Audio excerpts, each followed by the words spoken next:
Just this week, Raleigh police announced another teen was arrested in connection to a homicide. That marks the fourth in 1 year.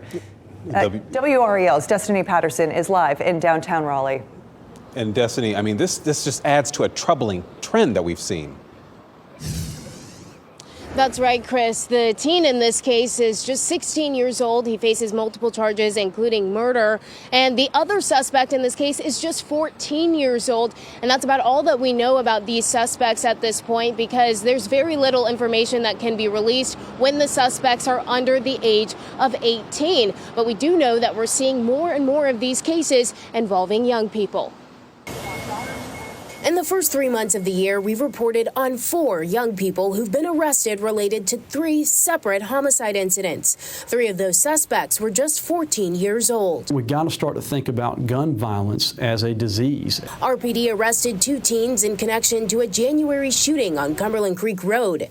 Then in February, police say 14-year-olds were connected to 2 separate shooting deaths on the same day. One of them happened on Pool Road and another on Bragg Street. Unfortunately, we have seen a real increase in very violent crime from juveniles. Last month, the Wake County District Attorney told WRAL her office was handling at least 12 homicide cases with a suspect under 18. All of that in a span of a year and a half. The U.S. Attorney for the Eastern District of the state says there are several reasons for the spike. That includes more access to guns and declining mental health.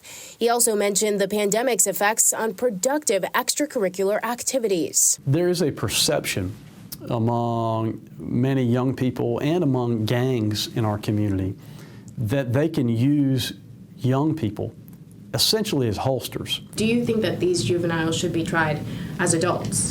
That if you commit a gun crime is a gun crime, and there will be accountability.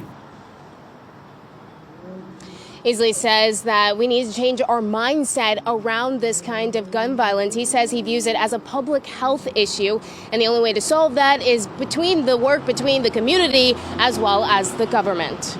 Goodness, we're talking about teenagers here. Destiny Patterson live in downtown Raleigh. Thank you, Destiny.